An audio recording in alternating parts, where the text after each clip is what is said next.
right, so we're going to start with Bob, and we're just going to step the next person over with each subsequent question. So we'll go Bob, Jessica, Mark, then me. First question. Please assess the business climate here in Oregon and explain what you would do to enhance it. The business climate is suffering because of the over-regulation, the overstepping of our state agency, the micromanaging of just about every facet of business. Most recently, you can see their idiocy in having overtime for farm work help. It's really a long list, could take 2 minutes. This election is all about leadership and experience. I have run multi-million-dollar companies. I turned them around. They became very successful. When I was on duty in the Navy, sent out 16 different active duty assignments. There were no excuses. You showed up, you got your mission, you had to accomplish it, period. That's leadership. I know how to solve problems. I do it every day of my life. And I've been successful at it, and I've been lucky. The problem with Oregon is we don't have leadership at the top. We also don't have leadership at the agency level. We have people who are not competent who are running our agencies, and they're failing us miserably. And one of the first things I will do is to replace the heads of all of our agencies with qualified people from the private sector who know how to run a company. That, to me, is the most important. Our problems come from not addressing it. You can look at the lawlessness, you can look at the riots, you can look at the homeless that's now all over the state, and it's been going on for 5 and 6 and 7 years. And the problem is, no one's been solving it. Those are all solvable problems, all of them. But yet, nobody is taking the lead. No one's making the hard decisions. So that's what I intend to do as governor, is fix the problems. Thank you.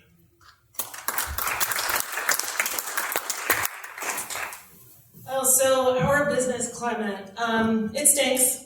We know this.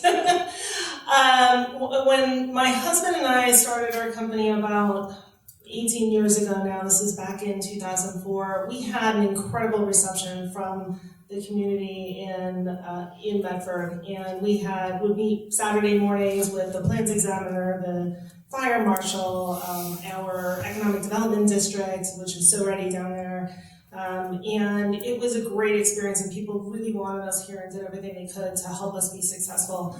Locally, that hasn't changed, but it's gotten harder and harder. Every time the legislature gets together, it feels like you're just, what are they going to bring to us next? And the net of that is that it becomes more difficult to create jobs and to support families in our state. And so we have got to change the culture around how our state supports and interfaces with business. And it can't be about control and over-regulation. We have to, as a state, appreciate our small business. That is the source of our revenue. It's really critical. And so what I would do is, the very first thing, Bob is right, we've got to replace those agency heads and empower them to really get the work done. Many of our state agencies are really not capable of even delivering the basics of what they're supposed to. So we see these challenges with the employment department, DHS, the latest debacles at OHA, and that is the same as a business when you go to interface with those agencies. They're incapable of really supporting you the way that you need it. And you add on to that regulation. And so what we really need to do is change the culture. We need to empower those new agency heads to streamline the work of those agencies and really start to deliver back to Oregonians what they deserve and say, how can we come to the table and help you to be successful?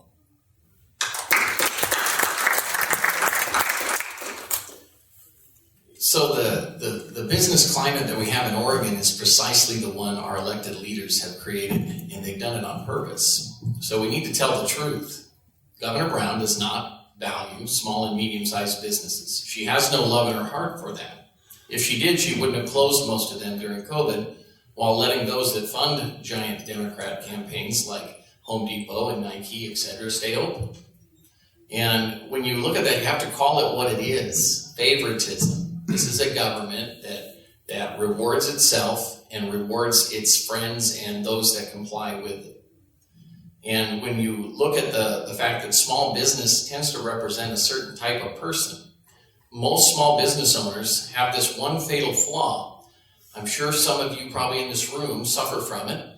You tend to think critically and think independently for yourselves, and your business tends to be a part of your self-expression, part of your role and purpose here on this earth.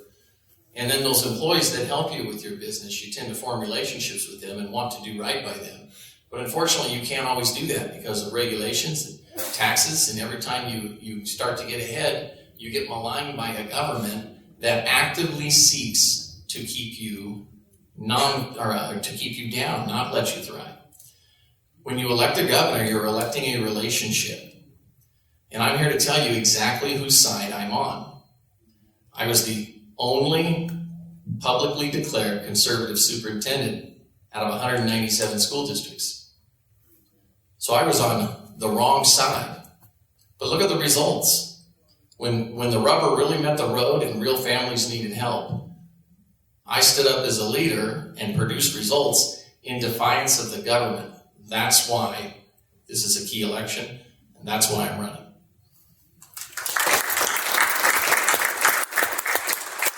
So we all agree that taxes and regulations are killing our businesses. We have several business people up here. We deal with that every day in our businesses. I mean, it's a very hard state to work in. And what you're seeing a mass exodus of businesses. They are leaving the state in droves, just like our Republicans are leaving the state in droves.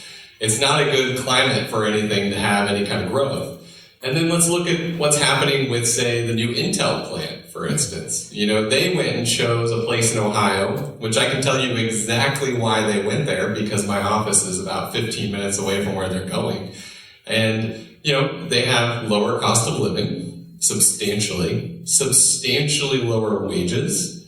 They have substantially higher tech people that are available and ready to work, and they have substantially cheaper land. There's no reason why they would ever pick Oregon over where they went in Ohio. And we have to look at the whole picture of what Oregon has done to alienate every business that is here and every business that wants to come here. And we don't do anything to give ourselves any favors or any step up to get those businesses. And we need them. We need them. Because our economy right now is not as good as it appears from the outside. It's being held up by a whole bunch of people moving here with a whole bunch of money that are used to a much higher cost of living than even Oregon, not the people who actually live here, grew up here, were born here. Those are the ones that can't afford to live here anymore. Those are the ones that can't afford the cost of living here anymore. And that's all because we have killed every industry in the state. So we need to revitalize all of it. And then we have to fix the image of Oregon, because the image also keeps these businesses away and pushes them away. Why do you want to work in a state that doesn't want people? Like, they just push you away every avenue they have. So we got a lot of work to do.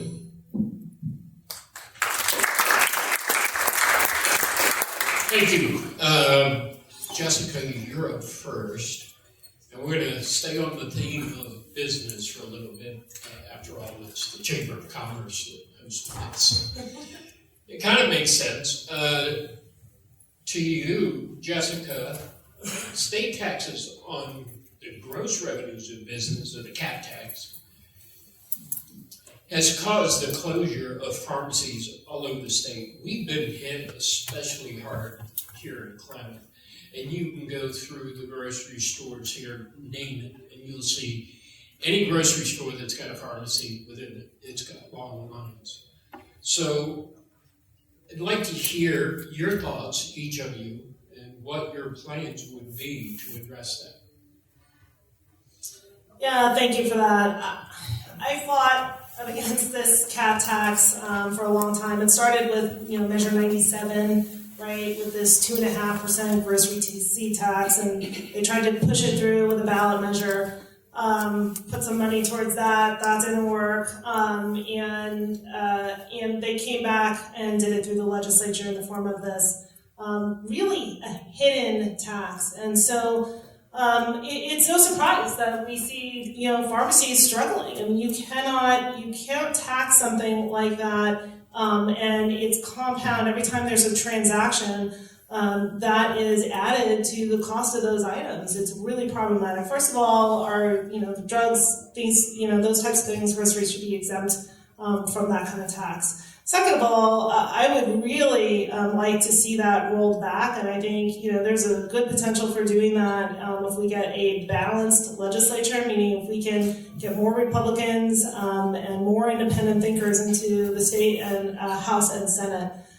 Because what we see now with rising inflation rates is actually in Oregon we have higher inflation rates than a lot of the U.S. right now, and it's due to just this compounded tax that we're seeing for materials that we produce here, materials that we have to buy as businesses and as consumers. And our families are paying for it, and it's really going to start impacting our ability to really grow and thrive in this state. And it hasn't stopped. The legislature continues to add fees, continues to search out new ways of producing revenue, and they don't know how to be responsible with the money.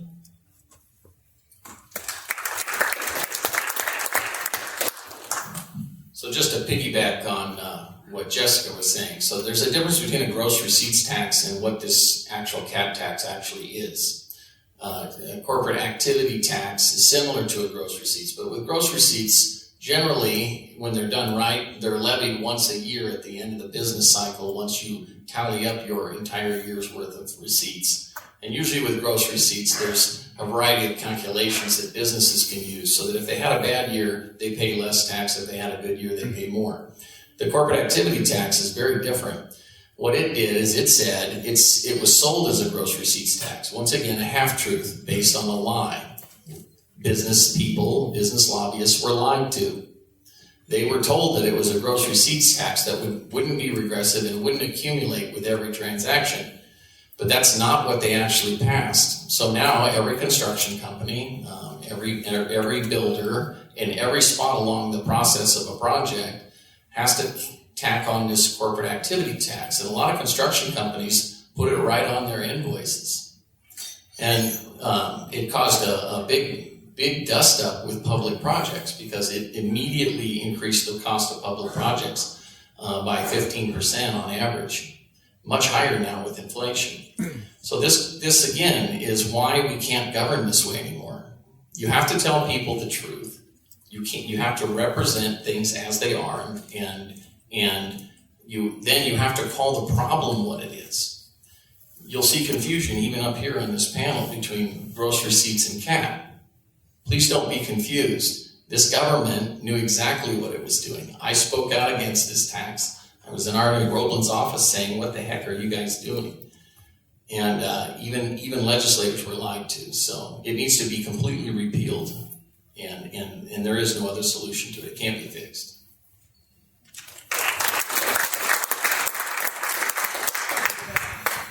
So to me, the biggest thing that bothers me about the CAT tax is the fact that the voters basically voted it down and then legislature acted without caring what the people of this state cared about. Last time I checked, this is still a democracy. We still have votes, we still have a say, and yet our legislature is rogue and does whatever they want. And I don't believe that they represent the people. This was a bad idea from the get-go. It's been a bad idea in every state that has it. I deal with another state, Ohio, that has CAT tax. It's not a good idea there. It doesn't work. We already know it's not a good thing. Any gross tax is not a good thing. It's not good for business. It stifles business. It cuts jobs, or it ends up as a sales tax, which is basically what it's become in Oregon. We're not supposed to have sales taxes. We have really high income taxes, but yet we created a sales tax. And it was basically a backdoor into a sales tax. Every customer that I have has it as a line item on their invoice now, basically as a sales tax. And that's just the way that it became. We wrote that into the law. We said, yep, go ahead and do that. But it stifles everything. And it has cost a ton of jobs. I know many, many companies that I work with that have cut people because of the CAT tax. You know, the business people never lose money. It's not the owners that are going to change that. They're going to cut people. And that's what happens. And we did that. And, if we would have even higher unemployment if people wouldn't have left the workforce because of it. And that was COVID that did a lot of that. So again, bad business climate. We got to make changes. We got to do the tough thing and start now. So thanks. Both Mark and Nick are absolutely correct. I'm not going to repeat what they said. My answer is pretty short. I'd repeal it. But I'd repeal it for a different reason. Our government doesn't need the tax money. Their budget went up. I was working my calculator and I just found out today, just a minute ago, it doesn't go up to billion. It doesn't do $97 billion, which is our budget, which went up 7.8%, or about $8 billion this last budget cycle. We don't need the money. Our budgets the state has to start spending within their means. These automatic increases, this assumption that whatever your last budget cycle was, we're just going to add X percent to it without any analysis or accountability for how you're spending the money is wrong. The extent the government will go through to collect more tax dollars, whether it's the cat tax, the car tax, the new sales car tax, or their next idea on how to propose a sales tax and make it a backdoor tax, whatever they're going to call it, is just a way to squeeze more money because they cannot spend their money the way they should. Their budgetary process is flawed. I don't know any business that has the budget process that our legislature does. They never look backwards. They're only looking forwards. They can't make the hard decisions, and we're going to have to make it for them. So we do that by saying no and live within your means. Do your job, agency heads. Do your job, governor. Do your job, executive team. And let's let Oregonians keep the money they have. Let's not hurt Oregon business. Let's incentivize Oregon business to grow. And yes, the backbone of the Oregon business is the small business. And we have to fertilize that. And you don't do that by putting more burdens on them, regulatory regulations, or increasing the taxes on them. All right, Mark, you're up next. And this question is, as governor, what would you do to limit the state's power and prevent it from intruding on the lives of Oregonians, especially in the area of, say, the Second Amendment? Okay, well, in terms of limiting the state's power, it's a simple recipe. Right now, the governor's office has tremendous power that progressives have given it. And the temptation is to jump right in and use that power, but in a positive direction. I think that would be the wrong approach because the means aren't right. So what you do is you tell people the truth. So kind of like Bob alluded to, you stop over or underestimating the revenue that you're going to generate in the economy as you make the budget. You stop underestimating how much money you're going to collect with the cat tax, etc. And then billions of dollars will appear into the budget if you're making accurate estimates, because that's the responsible way to govern. The other thing too is when you go to appropriate funding, you stop putting strings on everything. This is this current government loves to do a one-size-fits-all regarding all state programs and all state funding. But needs here in the Klamath Basin are very different than in Multnomah County. Yet, you'll see with pharmacies and healthcare that everyone has to follow the same rules. And you can't do that. So what you do is you decouple funding, and that empowers local control. And then you trust local governments and municipalities to tweak and appropriate their dollars based on localized needs. And that has a lot to do with the fact that we even have different demographics and age demographics in various counties in our state. So if you have a more geriatric region, like a high farming region where we tend to have older folks, issues like access to prescriptions is going to be something that a local municipality needs to address if you empower them to do that. And that kind of relationship is really the way to do it. It takes a lot of courage to do that because you're literally giving your power away. Thank you.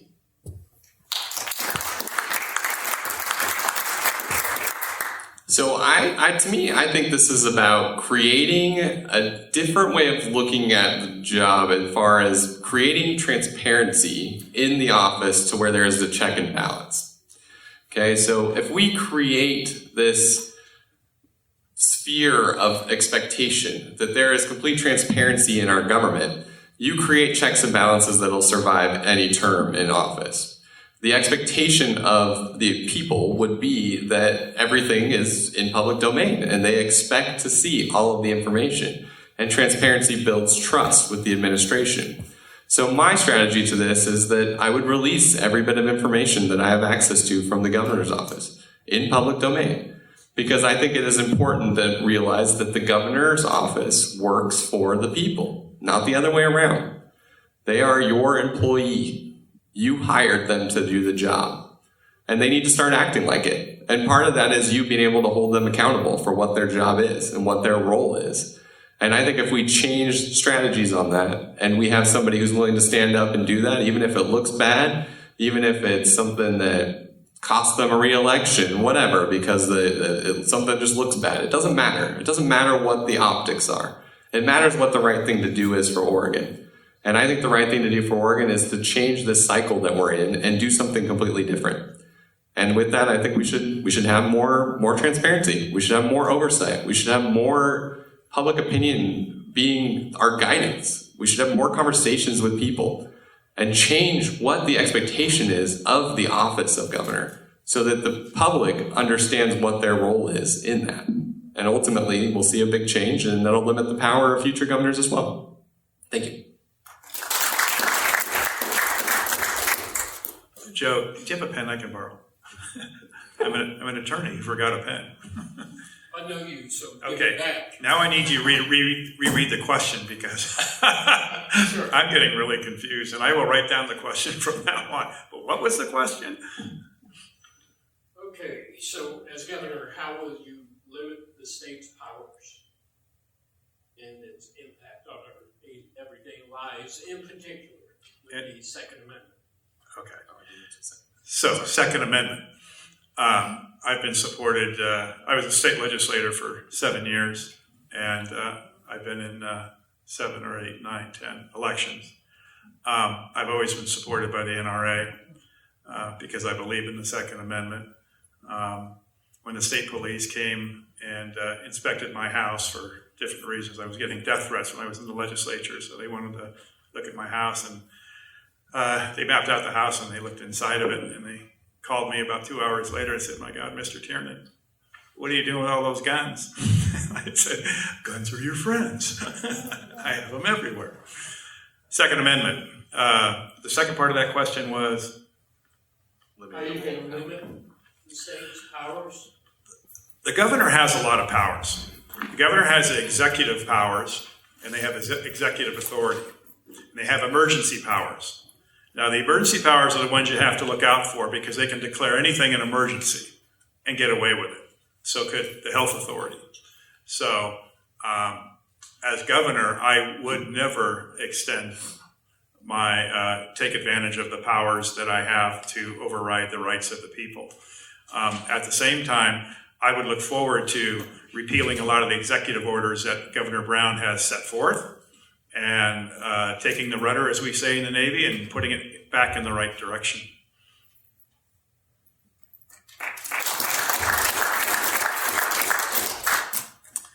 Thank you. I don't want to live in any state, and I don't think you do either. I have a mother, and she doesn't get to tell me what to do anymore. We've got to really address this. We've got a legislature that, again, every time they come together, it's more and more restrictions. And we have this attitude coming from Salem and from Portland Metro that they get to dictate the direction of our entire state. They create laws there and they roll it out to the rest of our state. And for many of us, it doesn't work, and we have to figure out how to work around it. How to braid our dollars together in the way that they make it to local communities. And it's really preventing us from moving forward. So first of all, we've got to rebuild trust with the rest of our state, between the state government, the governor's office, and local counties. That's really important. I'm a big believer of local control and also flexible dollars. We know that it's very difficult, again, to get a hold of those dollars, and each region has unique and specific needs. With respect to Second Amendment, I fully support the Second Amendment, and I think we've had enough legislation, and it's time to start vetoing bills if it keeps coming back. But first of all, we've got to get balance in our state legislature. That will help a lot.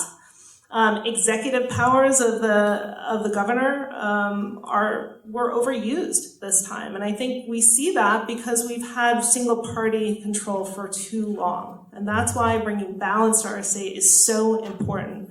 Those executive powers are there to be used in cases of emergency, to be used sparingly, and it's really important that they're done respectfully and they're done very thoughtfully, and we haven't had that. So that's how I would handle it. Thank you.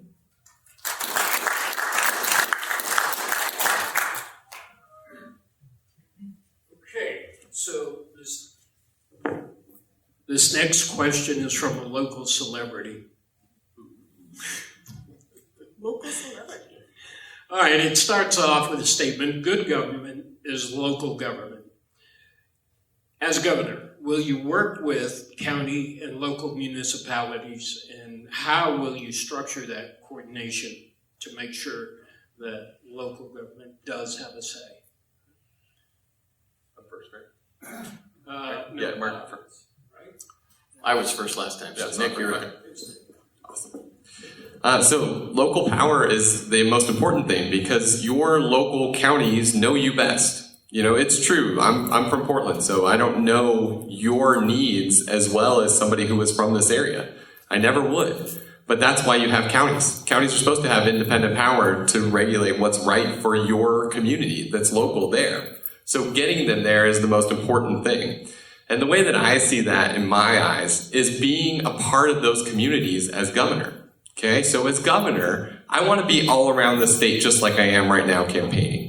Because the role of that job is to meet with the people in the local communities and lobby for what's right for them, right? And understand what they need. And a lot of that comes from just talking with the local counties because local counties are what they need help with. I've had so many meet and greets, and most of the time people are talking about issues that I'm like, well, I feel for you, but the reality is that's a local county issue. But that doesn't mean that the governor can't help them. It doesn't mean that the governor can't be on their side, on their team, on those issues, and help fight for what's right for Oregon as a whole, but also for that county. And that's how I see that integration, that interaction. And we're a part of them. We're not siloed off. We're not working from Salem behind a desk. We're in every county in this state, talking with all of those local people and hearing their stories and working with those county commissioners and understanding what they need help from the state for and staying out of their business when they don't need us, and having that balancing effect. But those relationships are everything. So really quickly, since I didn't answer the Second Amendment thing, absolutely pro Second Amendment. I conceal carry. It's awesome. We need to overturn SB 554 because it limits rights, which is wrong. And any gun changes, I think, should absolutely have to go out to the voters. We should never let legislature change anything that restricts our rights like that. Anything would have to go from the voters. So.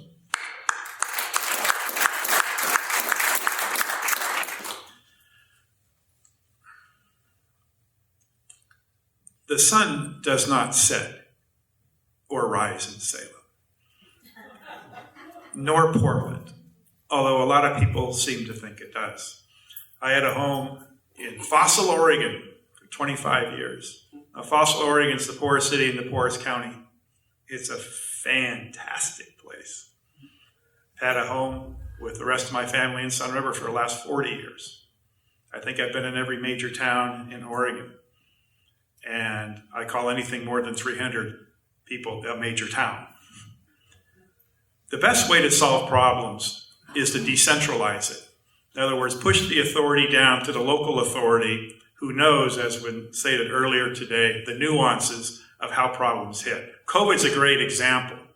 Just because there was 60 or 70 people in a retirement center in Portland with COVID, you don't lock down Klamath Falls. It makes no sense. You have to push the problem solve. You can define the problem. You can say, okay, to solve it, we're going to push it down to the 36 counties, but you also have to fund it. You just can't give a duty and a responsibility without having it chased with some money. So you have to think about all of Oregon when you make these decisions in Salem. You just can't think about Salem. You have to think about what's the best way to implement the solution. And the local control is the best control. And you fund it. Now, some problems may have to be decided statewide, like perhaps criminal laws, things like that. Even the homeless thing, I think, needs a statewide solution, but it needs a local implementation. That's another good example. Anyway, my name's Bob Tiernan, and I would appreciate your vote.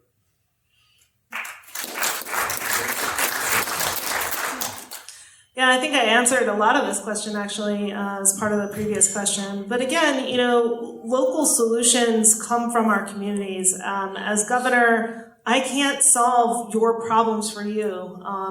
And I can be there, I can help facilitate, I can fund your solution. I can be a great asset to local communities. But as governor, that's it's a support role in a lot of ways, right? I mean, we've got tremendous issues around water here in Klamath Falls, right? And the governor's office has a responsibility to help support those negotiations, to help support the local plan that's developed out here, because each of our regions are really unique. So if we had a legislature and a governor that, kind of got together and decided that they were going to have a comprehensive plan and they're going to roll it out to every part of the state, I guarantee it's going to be wrong. It's not going to fit every part of our state. It's really important to listen.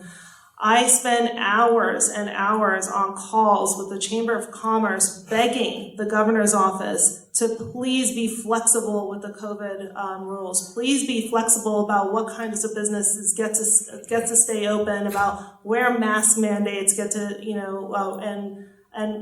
when we get to sort of lift the mandates for this or for that. And, we heard nothing. No one actually listened to our local chambers. It was incredibly frustrating. We had county commissioners begging, right? I mean, putting a mask mandate in John Day doesn't make any sense, but it's, we've got policy that's being driven by purely, ideological reasons, right? And when it gets down to the local communities, it's just not practical. And so we have to have a governor that really listens and understands those nuances so that we get a state that is able to grow and thrive in a great environment for everyone.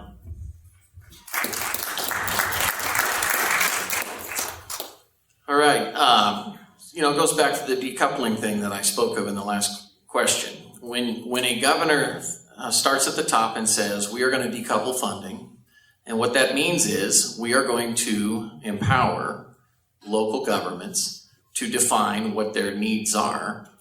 And when you think about that, that's the way our system was originally set up in our state constitution way back in the 19th century. But what we have today is the opposite of that. And when it comes to the Second Amendment, I don't think it's a mystery in this room that Governor Brown does not care for people having access to guns. She wants to dictate the rules and the terms, and how dare you question? And you better get the shot or you lose your job, and you better do what we say, and you better sign this affidavit or you don't get your COVID relief money. That is the relationship we have now. And that's not necessarily going to change just because we elect another governor. You have to have a governor that can talk about it. So let's talk about 2A. We can't just protect 2A. That's a failed strategy. We have to strengthen our 2A rights. And you do it by requiring all schools, high schools in particular, to teach as part of their curriculum mandatory gun safety, use, storage, and transfer. It changes the relationship for our young people with guns. Every high school team in this state, or every high school in this state should have a trap shooting, skeet shooting, sharpshooting, archery, team, just like we have football and volleyball. When you do that, it gets urban kids connected to guns where they may not always have the opportunity, at least not in a healthy way. And it causes kids to move around the state and meet other kids from different areas.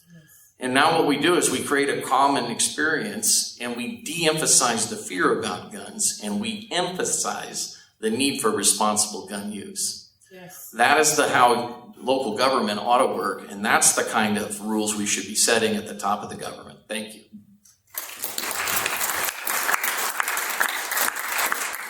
Okay, Bob, you're up next. We're not alone, but our community is in the grips of a multi-year drought.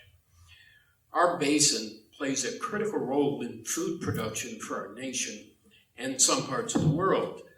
The Bureau of Reclamation just informed our community that they're going to send 400,000 acre-feet of water from Upper Klamath Lake down the Klamath River, even though inflows coming into the lake are half that, or 200,000. Please describe the steps you would take as governor to ensure your citizens' rights are protected against a federal agency's apparent overreach and protect the production of our nation's food supply. Well, first off, as governor, I would do everything in my power to push back against any kind of federal intrusion into the Klamath Basin area. You actually took me through the problem 12 years ago, 11 years ago. And it's a multifaceted one. I got the paper this morning and read it. And the headline was what your question is, and there says there's no right answers. I don't have a magic answer to the problem. I know that there's a lot more I have to study to know about it. I know the resolutions that we've talked about before, but I do know this. We can't afford to sacrifice people and jobs for the spotted owl. We cannot afford to sacrifice people and jobs for suckerfishes. They would not be my primary concern. I would put people and jobs and livelihood before the spotted owl and before the suckerfish. Now, that being said, I think there's some obligations we have to keep, but there's some answers, and this drought is making it harder. I don't have them all right now. I know how I'm going to get to them when I'm governor, and I will do everything I can to help the situation here, especially for the farmers.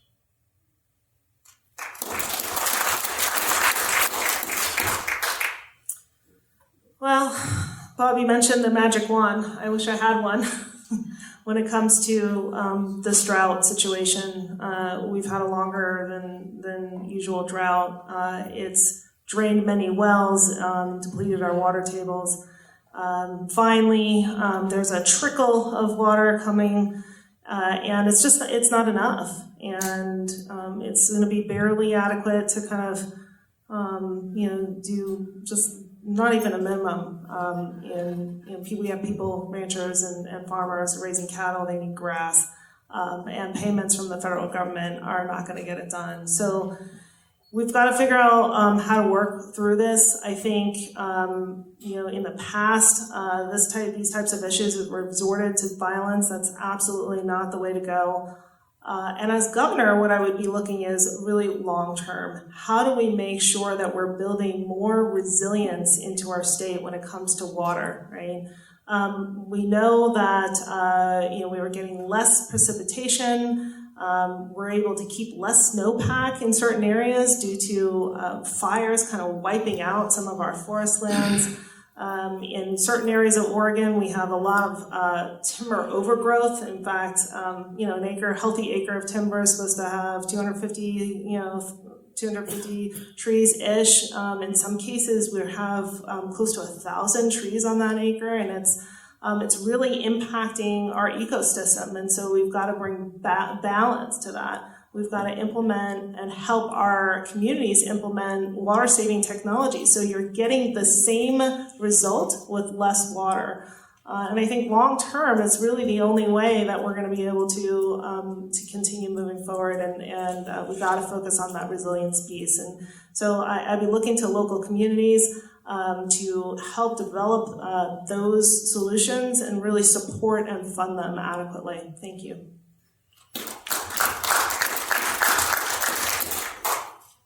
Well, as a farmer myself, who spent years irrigating, it is fascinating to me the ignorance among our politicians about the need for water and acre feet and how many gallons that is. We're talking right now, I just did it, 17,424,000,000 gallons of water that they're going to flush down the river. Why? Well, it's for fish or it's for California. If it doesn't make sense, it's politics. That's right. Running the water is not going to recover declining fish stocks. This is a government-caused problem. They are lying to you. They are saying that their climate change emergency constitutes your loss of your way of life and your culture. They've divided you between natives, culture and rights, and citizen culture and rights. There used to be more cooperation, more understanding. It's the government that's done that to you. It has to stop. And it stops by telling people the truth. If climate change is so real, then what have they done about it? They've been talking about it for 30 years.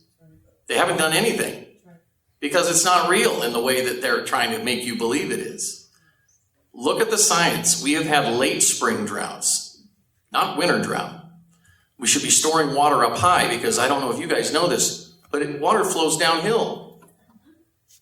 If you store it up high, you can release it all during the summer, and that water is at a cooler temperature, and you can control temperature, which actually helps fish. We have enough resources. What we lack is common sense and political will. I'm not here to divide anybody. I'm here to provide enough water for farmers, tribes, and fish. Because there is. That is a fact. Thanks.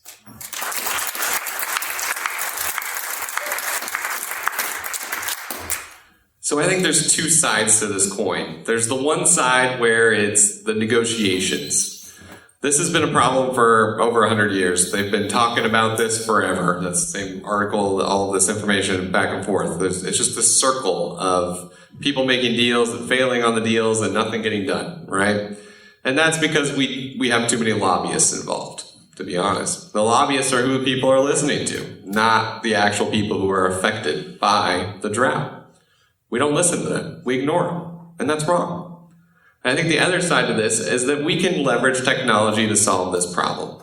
Multiple different ways. One, we can capture more water at higher elevations like others have said, for sure. Easy. Technology. It can be done. Another way that I've been proposing is we could put in a desalination plant along the coast, revitalize some of our coastal cities with new industries, and pipe in water to the inland areas that are affected by droughts. The fish win, the tribes win, everybody wins, the farmers win, right? We can leverage technology, we can solve this. It's the 21st century, let's get on with it. We don't need to keep fighting the same battles over and over again. Let's look at new, fresh ideas to solve the problem once and for all.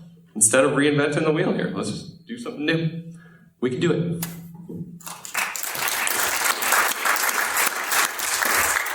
Okay, Jessica, you're Bob referenced it earlier, and a couple of you touched on it. Prices are skyrocketing. Inflation is up over 8%. As governor, what influence, if any, can you have on putting downward pressure on prices? Yeah, we have to stop passing bills that increase prices. We've got to build more housing. That's absolutely for sure, right? We've got the lowest availability of housing in this state out of all 50, actually. Healthy is around 12%-ish. We're down about 4 or 5% in the statewide. So we don't have enough places for people to live. We are, restricting growth so much that we're actually, they're continuing to want to raise taxes. It's not a good environment for anybody. So we really have to say, listen, stop. I would go ahead and veto any bills that come through that raise the price on groceries, drugs, gas, anything that really, people are using in their everyday lives, and then business owners are using to produce products in this state. We need a pause. I think we're going to see a recession here. Everybody's talking about it come in the next year and a half or so. So it's going to be really, really important to take the money that we have, that our state is wasting right now, and really hold it and use it to build actual hard assets for our state. We've got an infrastructure bill coming, or infrastructure dollars coming for the state. That's going to be really important. We mentioned water. Water infrastructure is critical to the success of our state. Doing things like increasing storage and getting water around the state is going to be great. We can do this, and then we can have a better chance at riding out that recession. So I think eventually it will correct itself over time if we have good leadership and good governance. I mean, I've been calling for a holiday for gas, because right now, I mean, if you just got rid of the gas tax, a family filling up a tank of gas would save $7. That's two gallons of milk right now. So there are things that we can do temporarily and long term. Thank you. So in terms of inflation, obviously there's issue that we have an incompetent federal administration. And it's important that we actually say that and tell the truth. We're talking about a government who wants to take food and water down fuel in a global food shortage. Rather than just pump more oil that we have right here in our country, pay ourselves, and make energy abundant and available. They're doing this on purpose because the solution is so obvious. So why aren't they doing it? It's because they want you not to thrive. So let's look at this. We have a port in Portland that's still not operating at 100%, while miles of ships are off the coast of Longview and up by Seattle. Does that make any sense to anyone in this room? Inflation is caused by too much money chasing too few goods. And we have stores that have empty shelves. We have supply chain problems already right here in Oregon. You solve that by massively opening up the ports, investing in them, and making it feasible for goods to flow through Oregon. We should be a gateway state, just like Washington and California are. Why aren't we? Because we have a government that doesn't want us to be. So inflation is critical. Now, we should have repealed the gas tax a long time ago. Why has Governor Brown not done that? Oh, that's right, she did the opposite. She increased it by 2 cents. This government knows exactly what it's doing. And make no mistake about that. I'm running to fix that. Yes. So most of this is the burden of the federal government. The reality is the state has very little power over what the federal government does in this way that's creating a lot of our inflation. There are pieces that are causing it at home though too, like worker shortages. A worker shortage right now means that anybody who's going out and getting a job is paid 30% more than what they should be because there's no competition. They just have to hire whoever walks in the door and is a living body. That's another reason why our port's not operating at 100%, because they can't hire any people to work because nobody wants to work. There's a number of reasons for that. A lot of it comes back to daycares and COVID restrictions and people not wanting their kids to go to public schools. There's a lot of reasons, but that's a major contributing factor to why we have higher prices in Oregon than a lot of the rest of the country. Then we look at how do we actually help from an Oregon standalone level. And I think the best thing that we can possibly do is put more money back in people's pockets. We need to lower the tax burden on the citizens of this state, which starts with utilizing the money that we already take, which is extremely high. We are one of the highest tax states in this country. We can do a lot more with that money than what we're doing right now. That's why you need a business leader at the top that understands how to work within a budget and make that happen. figure out where all the waste is, and cut it. And that's the type of thing that we need to do. As soon as we make those changes, we'll see that trickle down. Even if we don't change tax law and cut taxes overall, we would still see it at least trickle down through the kicker check, which was a check and balance that was put in place to make sure that money returns back to the people that's left over. So I think we can do a lot internally. As COVID gets better, we will see it ease because we will see people go back to work, which will definitely help. The wage thing is just crazy right now, so time will tell, but thanks.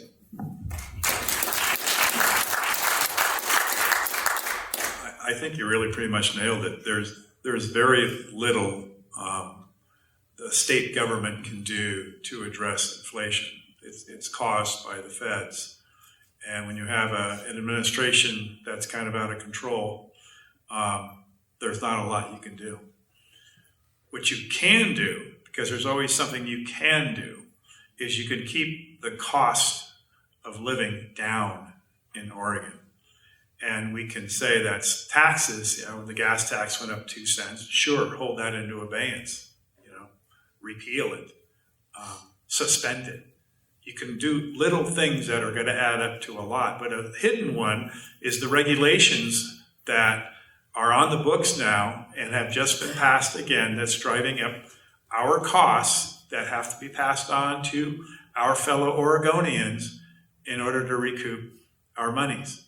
So I would look from the state's perspective of reducing budgets, reducing the tax burden, looking at things that you can suspend so you relieve the tax burden, look at regulations that you can suspend or terminate. That's going to make it easier for small businesses to compete and keep more of their money.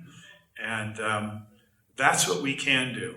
And to the extent we get an administration in DC that's more friendlier to listening to Republicans, that will also change the game in about 2.5 years.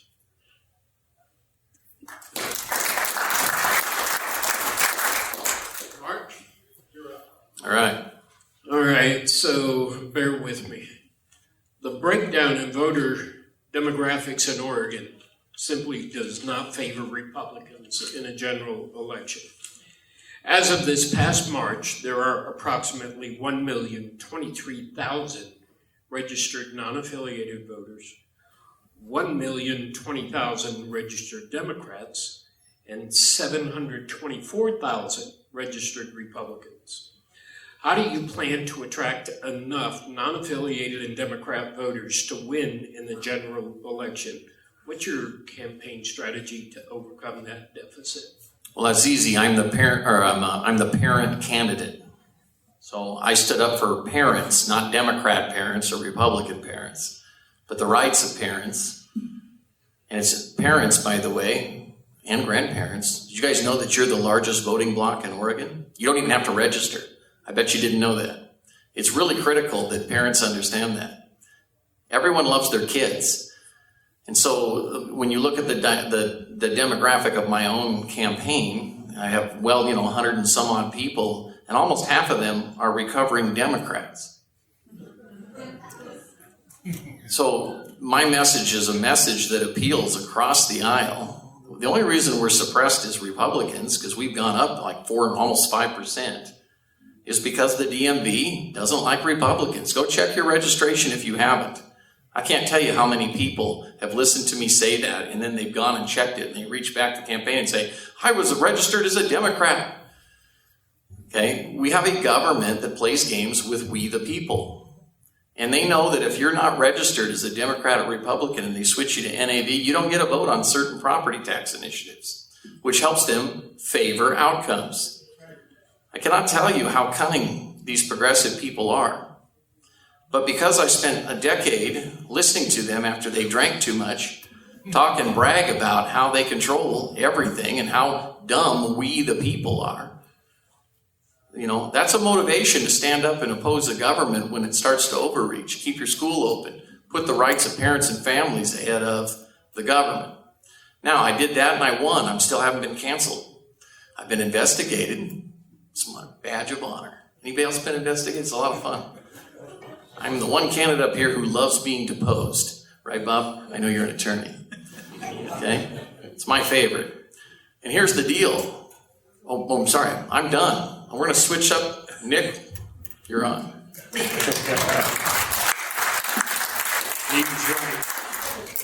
Always fun to follow you up, Mark. Yeah. What was the question again? So, to me, this is about acknowledging first that we are a minority party. We are not the majority in the state of Oregon. Republicans are minorities, okay? We need to accept that. Before we do anything, we have to accept that and acknowledge it. And then we have to look at history to understand how we have to adapt to that. How we have to open our arms more as a party and bring in a more all-inclusive way, other people from different beliefs and educate them to conservative values. Show them why our way is the better way. Don't tell them, show them, educate them, discuss with them, have those tough conversations. You can't preach at them to get through to them. Trust me, we've all tried. It's been done forever. But they are open to talking. A lot of them are. I mean, I have over 100 volunteers from Portland Public Schools area, okay? They are not as liberal as people like to think. They are actually quite conservative. They just didn't know it until they had a conversation with me. And we found common ground.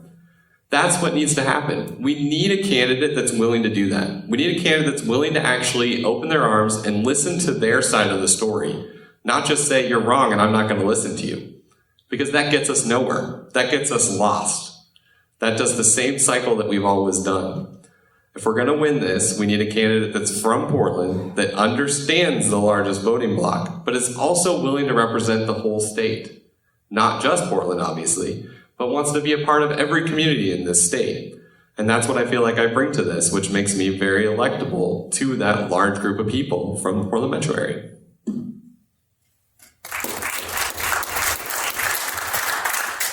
We have an incredible opportunity this year. We have a dynamic that's taking place that hasn't happened in years. And a Republican can win the governorship and can win county commission seats and state legislature seats because of this dynamic. Here it is. Portland has 60% of the voting, the Portland metro area. There's only 3 counties that go Democrat every single time a governor's elected. The other 33 are not.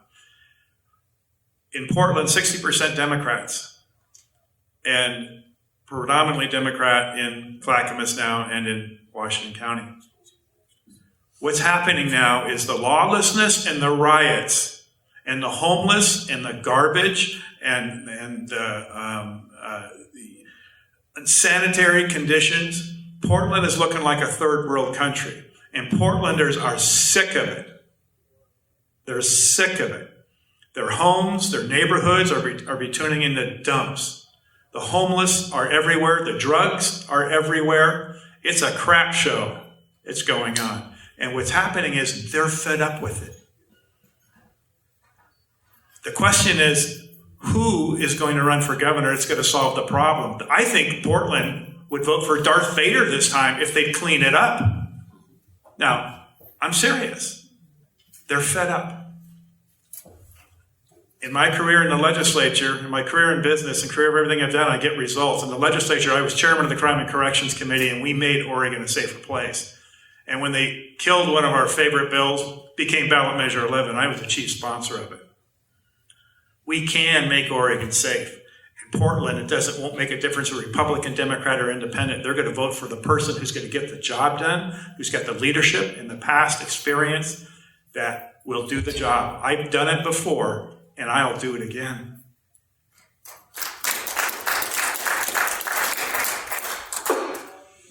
I don't know about Darth Vader, but I think they would vote for Gomez.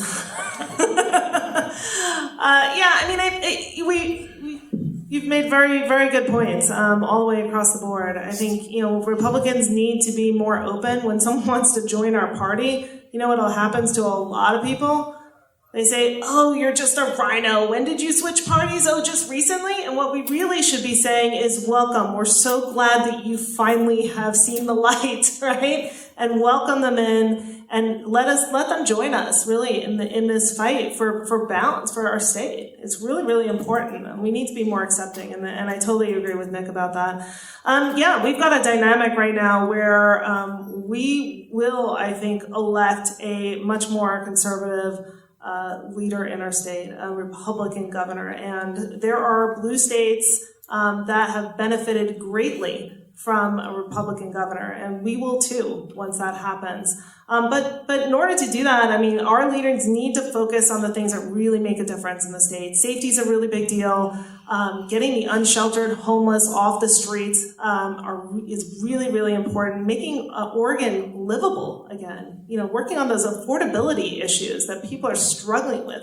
Those things are not partisan issues. These are concrete things that actually need to happen so we have a functional state. We've got to get our state agencies operating the way they are supposed to so they can actually deliver value back to you.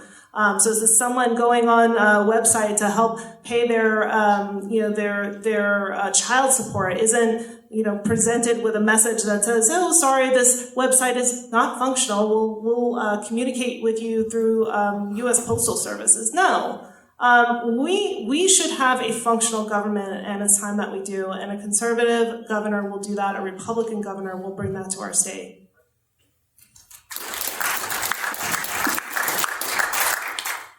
All right, Nick, you're up. What is your opinion of the impacts of Senate Bill 608? If you're not familiar with that, that's the rent control bill that was signed into law.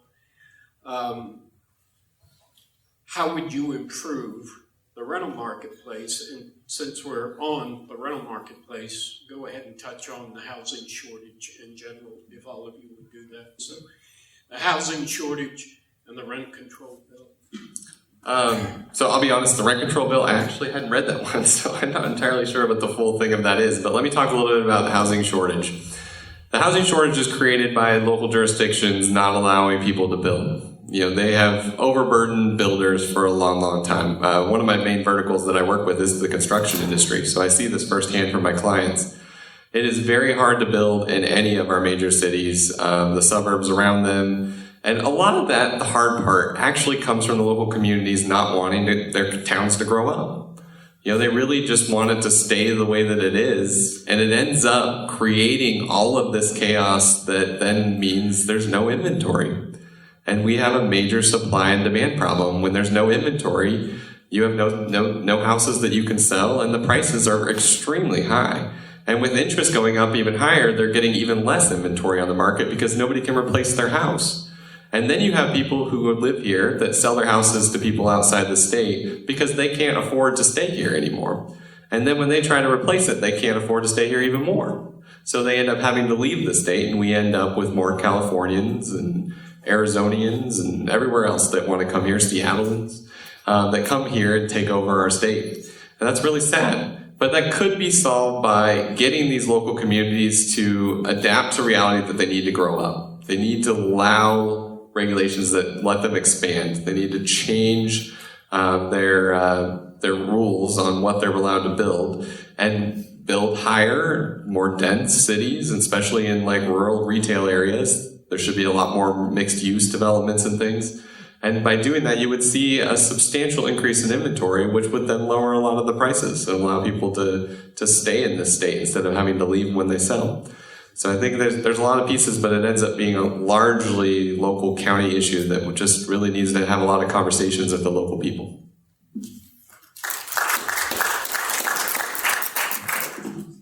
Rent control doesn't work. It does not work. It actually follows the rule of unintended consequences. You go around the country and you look where they implemented rent control, then go down the road 5 years and look what's happened. They have less capacity because the people who own those places get fed up, they get tired, they get fed up by the regulatory rules and the restrictions on their property, and they sell it. And they sell it to somebody else who's not going to be renting it. It also drives up, it takes more places out of the market, and eventually what you're going to have is fewer places to go and fewer landlords. That's not the answer. It's never worked anywhere. So I think the legislature was again misguided. How do you increase housing? I would first get the government out of the regulatory business, and most of the driving cost behind construction is needless regulations. It's the length of time it takes to get building permits. It's what's required within the building permit. It's the system development fees. It's government putting in their hands in the pocket of the contractors that is driving up the cost of building. And then you're going to dissuade contractors from even building multifamily homes or even single family homes because it's just too expensive for them. So I think, again, it's government regulations at the heart of getting more homes built. And I think rent control, to answer their question directly, does not work.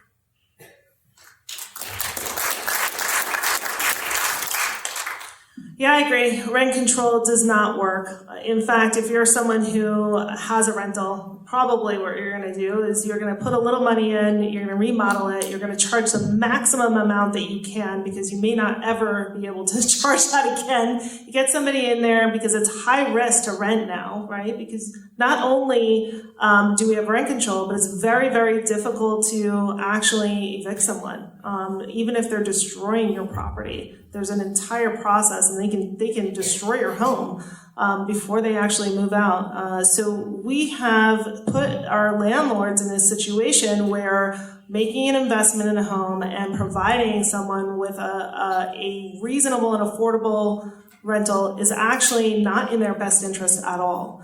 And we're seeing people sell their homes, get out of the rental market, and invest in other states. And that's happening right now every single day. So with respect to the housing shortage, I mean, we kind of have this perfect storm, right? We have companies and contractors that are struggling to find employees. We have materials that are skyrocketing due to supply chain issues and inflation. We've got a land use system that's pretty restrictive that we've been struggling with for quite some time. And all on top of that, we've got state agencies that aren't even, can't even get out of their own way to issue a permit for a good project, right? I was talking to someone the other day that said, hey, I wanted to build some affordable housing and I was really excited and I reached out to Business Oregon to get the application. 3 weeks they waited. Never came. They never even got the information that they needed to apply. So again, we've got to get our government's got to be functional. Our state agencies have to be able to issue those permits in a timely manner, and we have to loosen up our land use planning system so that we can put in utilities, and it's less expensive to expand our boundaries. So thank you.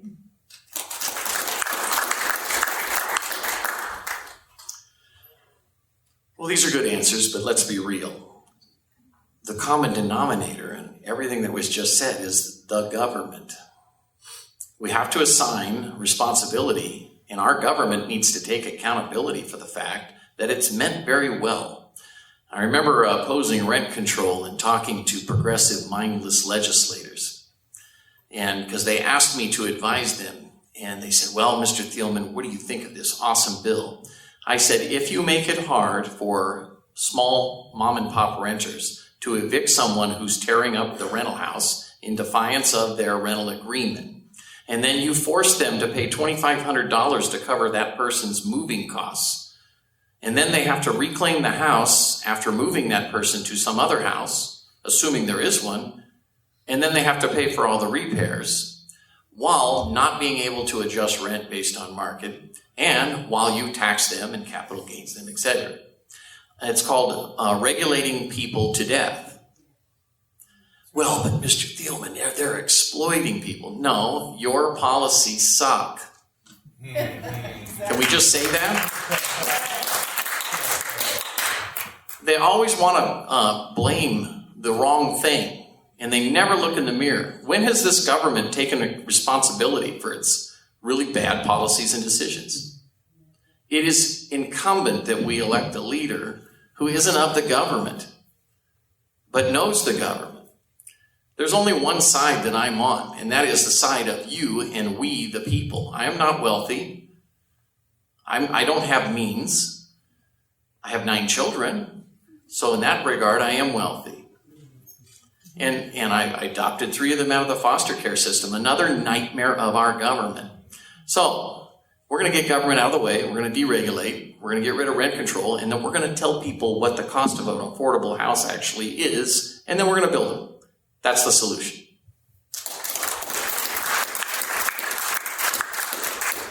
Okay, so we've only got about a half an hour left, and they're each going to get 3 minutes for closing remarks. I'm not going to get to all of your questions, and I really appreciate you submitting them. But please hang out when we're done, and if that question is still burning in your mind, approach these candidates and get your answers, okay? We do have time for a few more questions, so Bob, you're up. So whoever wrote this question, I'm going to read the point that you wanted me to state on the back of your card first, and then I'll read your question. You are on the homelands of the Klamath, Modoc, Yahuskin, and Paiute people. How will you work with and work for the 9 federally recognized tribes in Oregon? These are sovereign nations, and how will you maintain diplomatic relations? Your first, Bob. Good question. I'll even make it broader, and I'll come back down to the tribes. How do you run the state from Salem? Well, the answer is you don't, and you shouldn't. One of my proposals is at least 4 different times every 3 months to move the governor's office to 4 different places around the state and live in that community. See what that community's like, experience what they experience, and have your office from there. So whether it's in Lakeview or Klamath Falls or Brookings or Fossil or Baker, that would be a step in the right direction. So I'll step that up to the tribes. I think moving the office to one of the tribes during one of those 2-week would be very helpful. I think listening to 2 or 3 or 4 representatives from the various tribes, because I know the tribes are in different locations and they have different needs and wants and problems, to before you try and solve a problem, listen to the people that it's going to impact. So that's what I would do. There's a lot I don't know about the tribes. There's a lot I don't understand, but I do know how to listen and I do know how to get things done. And so if there are problems there, that I will help tackle.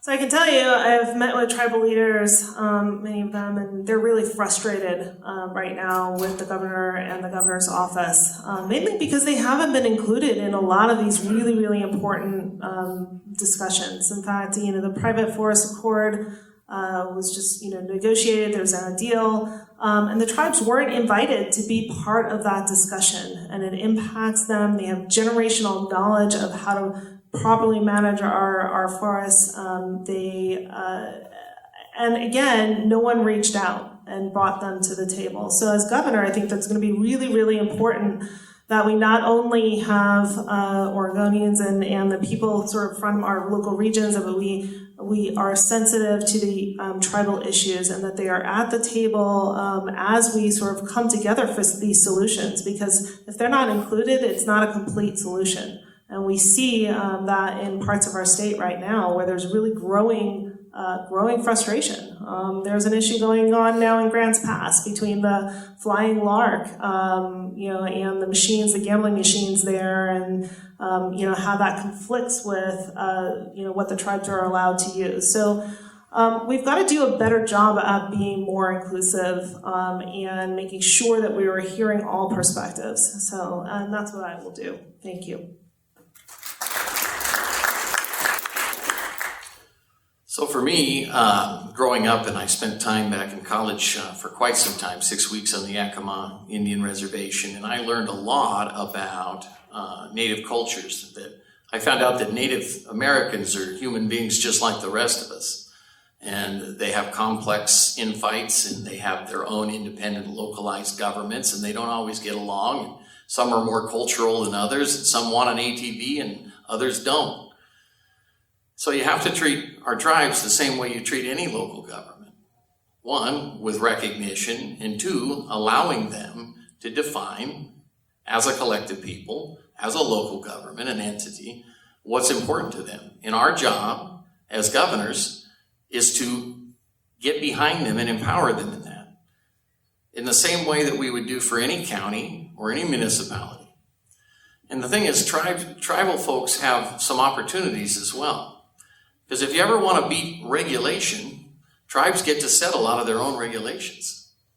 If they were entrepreneurial, which they've been with casinos and other things, they could do a whole lot of things that would be of great service here in this state or even in this area. One of my favorites is, I think the tribes need to go into the prison business because Governor Brown doesn't like prisons, but guess who could build them?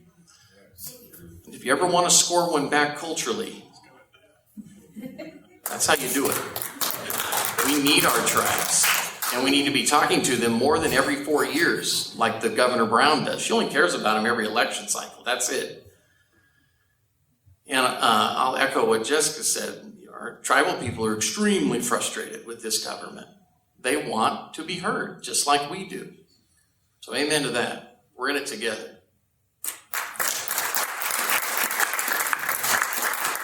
I like that one. I wrote it down. That's good. Stealing from them. I'll give you kudos to the prison idea. I like that. That's not a bad idea. Terrible idea, offensive to God. Well, it could be. So, I mean, I think this is, again, like everybody has said, I mean, this comes back to nobody's bringing diverse groups of people together to listen to them. You know, if we are excluding large parts of the state from conversations, it's not okay. There's a reason why Eastern Oregon wants to be, you know, Greater Idaho, and that's the same reason why the tribes are frustrated, because nobody's listening. There's no representation in those areas. We have to get involved. We have to have leadership that is willing to actually lead, which starts with conversations. You have to talk with everybody, whether you agree with them, like them, hate them, whatever. You have to have those hard conversations. And that's how you get to the root of what the problem is. You get to the point of how you can help them, how everybody in this state can win. That's what we all want. The tribes are included in that. They're a part of this state, whether you like them or not, whatever, it doesn't matter. They are a part of this state. We have to listen to them and work with them just like we do any other group of people. And as soon as we understand that and actually do it, everybody can be happy. We can all win. There's common ground in everything. We just have to find it. That's what a good CEO does.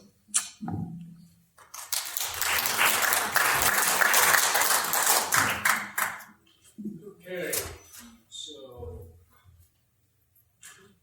I think that can fit one more here. All right. Let's make this response 1 minute. I think you guys can do it. What do you feel about the Greater Idaho movement? And let's see, Jessica, you're first. Yeah, I think the Greater Idaho movement is just born out of frustration. And we see it here, we see it all over our state, really anywhere outside Portland Metro, right? People don't feel heard, people feel like they're ignored, people feel like their way of life isn't respected, and they're looking to join a state who's more open to them, who will actually listen to them, who will respect their way of life, who will support their small businesses. What I would have to say is give Oregon a shot. There's some really amazing things about our state. And I think under the right leadership, we can really thrive, and your voices will be heard.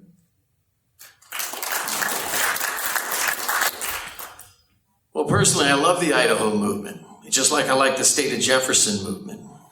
Okay? We live in a country that allows people by region to express themselves. And people don't feel heard. I agree with that. But it's more than just that. It's a statement that says, we will be heard, or we will join a state that will listen to us and is more commensurate with our values. We're talking about a governor Governor Brown, who says any farmer who protests bad water or the lack of water is a terrorist. If you don't believe me, look at the federal registry of what constitutes a terrorist. Anyone who doesn't agree with the government. Joe Biden, Governor Brown endorsed that letter. It's in effect right now. You know, when we're talking in politics and things, we have to be able to engage in ideas and risk offense because that's where the truth lies. And the Idaho movement is serving that purpose. I just hope I'm governor and they'll choose not to go. I pretty much just answered this in the last question, but the reality is, when was the last time Kate Brown visited Eastern Oregon? Not very often. She goes to the Pendleton Roundup, and that's about as far as she gets out there. And even that, I heard she hadn't been done that for a few years. So, there's no representation, there's no conversations, there's no people engaging in those communities. They don't feel represented. The leadership has forgotten them. There's a reason why they want to leave. I get it. Is it practical? No. But there's a reason for it. And they're speaking with their voice, the only voice that they have, because nobody's listening. We need leadership that will lead and listen. That's all it takes. You're being ignored. You're being ignored right now. On Sunday, we had a governor's presentation in Tigard. There's a couple hundred people showed up. There was 11 of us in Tigard 3 days ago. Where are the other 7? Right? Where are they? We had some people that were, I came down, 3 of us came down and you came over the snow. We came down from Portland just to come down here. Where are the others? It's happening right before your very eyes. There's 2 leading candidates that aren't here. Think about that when you go and vote. So, yeah, it's unfortunate it's happening. It's happening now, but we can take care of that. You're looking at it right now.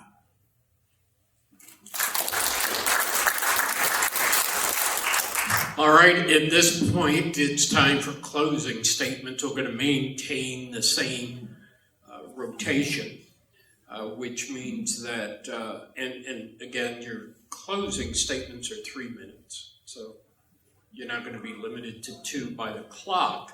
You can choose to. But Mark, you're going to go first. All right. Uh-oh, he's going to go 4 minutes. Yeah, that's what I'm saying. Einstein said time's relative, so.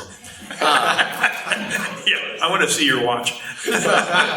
So, in closing, everybody, we have a unique opportunity. I'll echo what Bob said. We made extra care to get down here because the last time I was here, I was so inspired and stood in awe at how awake everyone here in the Klamath County is. If you don't realize how well informed you are, I'm here to tell you, I've been everywhere.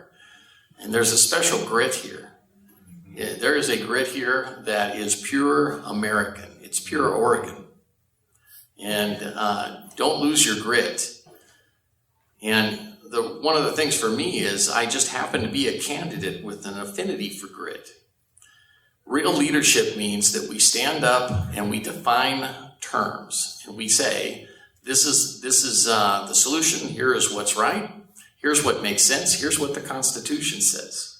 Here's why we have these values. Here's how the Bill of Rights works. When have we heard this from Governor Brown? When have we heard this from our progressive friends? And we're not going to if we don't choose the right candidate. So the bottom line is this is about empowerment and leadership. And leadership means that we need a leader who will choose to force conflicts where they need to be. For example, I will force a conflict with the federal government to unlock federal forest lands. They have 90 days to maintain corridors and protect communities and allow access to our hunters, our fishermen, and our loggers for resource management, scientifically based. And if they don't, I'm going to issue contracts. And boy, will that spark some news, huh? We'll be on the national news. That's how you bring relevance to the issues here in this area. It's a choice. Now, leadership will get you yelled at. People will be upset. They'll walk out. They'll be angry. But through that process, we end up with better outcomes and more truth. I said no to masking when the science said it was hurting kids and it wasn't stopping the spread of Omicron. What does an ethical, moral leader do? The government said, you will keep kids in masks even though we already know it hurts them. No, we're not doing it. It hasn't made my life smoother. But there's 600,000 kids right now who aren't being forced to wear a mask if they don't want to. That's the highest value. So choose leadership. Choose someone who's going to say every perspective in our state, every region is important. And I guarantee you, I'll put every region in the national news. That's how we get stuff done. Thank you. I'm Mark Thielman, Mark for Oregon. Mark with a CC stands for conservative. I knew you'd get that in there. If you didn't, I was going to take it and ruin it for you. So, we've talked about a lot of issues, and this state definitely has a lot of issues. We all know that. And, to Mark's point, you have to have a lot of grit, but just running for an office shows how much grit you have. Trust me, just look at the Facebook comments on any of our posts. It's the wild, wild west out there, and it's really easy to be, mean online. You have to have tough skin. You have to just take it. It doesn't matter. It doesn't matter what a lot of these people say. What matters are the people who are really willing to engage with you, and that's who you need to actually listen to. We need to stop listening to lobbyists. We need to listen to people who are affected by the changes that are happening. They're the ones that really care. They're the ones that need the help. So we need to start doing that because it's the right thing to do. More than that, though, we need to start listening to everybody, even if they have a different opinion of ours, because that's how we're actually going to affect change in a state where we are the minority. We are never going to be the party that has full power. It's just not going to happen. We can hope for balance. Balance is what we can hope for in this state. Because I don't know who said it, but we have the voting bloc in Portland is 60-some-odd% of the voting bloc. They're always going to overwhelm the rest of the state. But that doesn't mean that there can't be some kind of balance for the rest of the state. That doesn't mean that you can't elect a leader that's willing to listen and do the hard work of engaging with the state as a whole. And that's what I'm trying to do for this state. I have nothing to gain from this. I just love this state.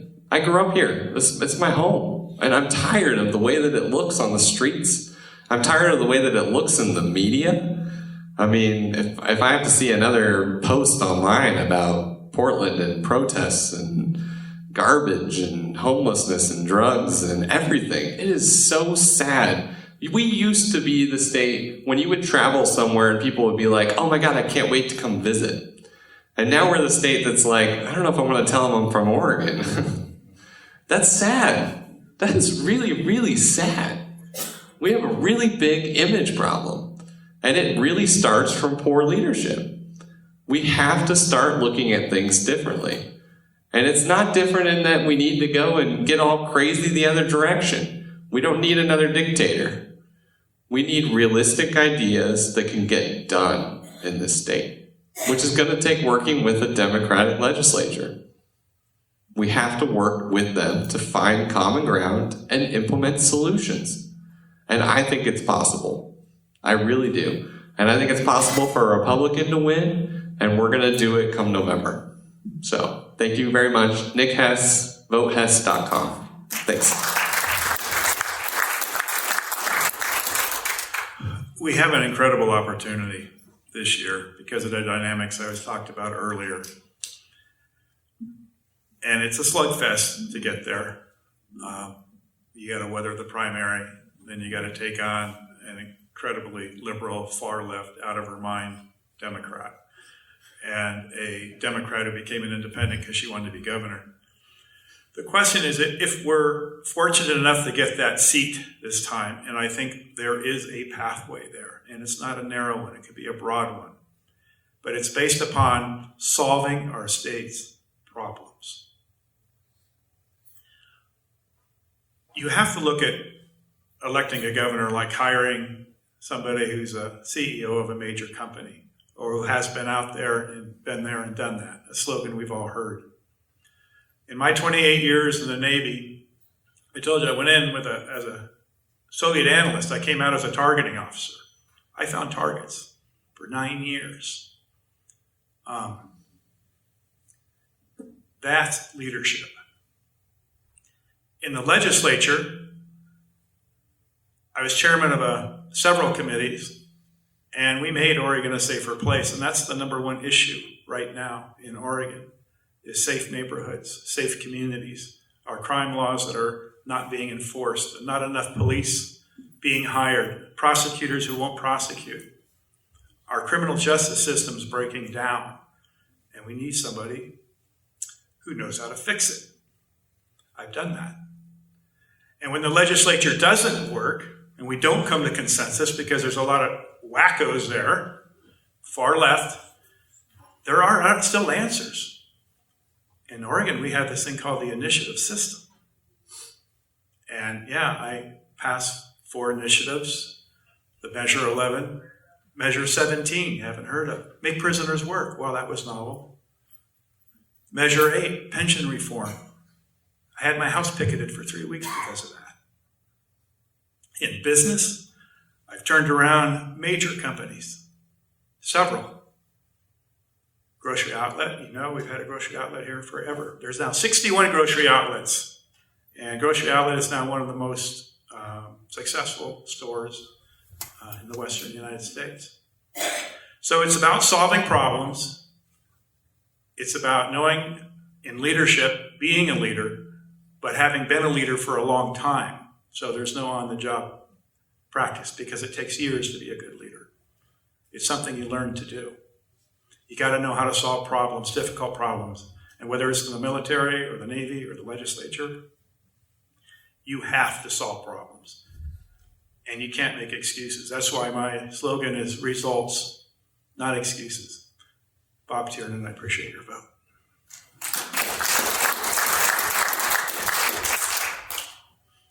My turn. So like a lot of kids growing up in at-risk communities here in Oregon, I faced a lot of barriers. At 9, I couldn't read. At 12, we moved across the country from New York to a rural part of Oregon at the height of the spotted owl controversy. And, my family fell apart due to economic strain. And I left home and I spent a little over a year homeless, couch surfing and living out of a car for a while. A lot of time up dirt roads and in parks. I went on to finish high school, college, started working in my industry. I started out making minimum wage at a microchip manufacturing company. That's how I started in high tech. And eventually, made my way. Learned how to run all the machines. Got the chance to start some software implementations and did that for a while and ended up making my way back here after getting married and starting my own company, microchip manufacturing company, and we're thriving. And I share this story with people because it's a story about resilience. It's a uniquely American story, and I think we're slowly losing our ability for kids like me to grow up and do well in life and be successful. And I will fight every day for your kids, your grandkids to have that opportunity in Oregon. That we have an environment where a kid like me can grow up to become the CEO of her own company. That's what this is about. That's what being an American is about. And we've got to preserve that. We've got to do that through empowering people, not trying to control people or over-regulate people or, with heavy-handed government. We can't legislate outcomes. We have to create an environment in which our families can grow and thrive. Because together, we can solve the unsheltered homelessness crisis and get people off the streets and into long-term rehabilitation programs. We can scour our cities and clean up the blight and the garbage and get us back to where, companies are moving back into downtown Portland and to our urban centers. We can support our police, right, and give them the tools to make sure that they can keep our community safe. We can educate our kids and get back to the basics of reading, writing, math, engineering skills so that they can be globally competitive. It's really important for our workforce.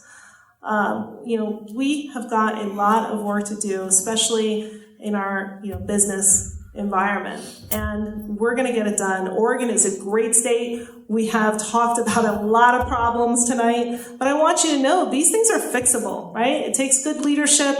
It takes strong leadership. It takes a great team that only a CEO and a business leader really knows how to build. And I will do that for you as your governor. And we will yield that result for time and time again. As years goes on, we'll be in a very good position as a state. So it'd be an honor to have your vote. Thank you. So, first of all, thank you guys we all traveled that path. We know what you went through today, and we really do appreciate it. How about a big round of applause for these people?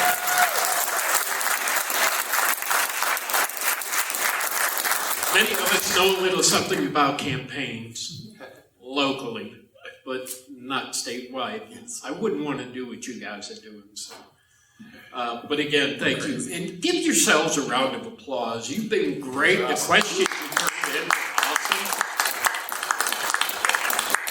awesome. And we wouldn't be wrapping up now were it not for Heather's good job. So Heather, thank you. All right, so I don't know how long you guys are going to want to hang out. I know some of you are going to travel back across the pass tonight, but I didn't get to a lot of your questions. So if you want those questions answered, as long as they're willing to hang out, please take advantage of their presence and ask them. Okay. Thanks, everybody. That concludes. Yes, Thank you, everybody.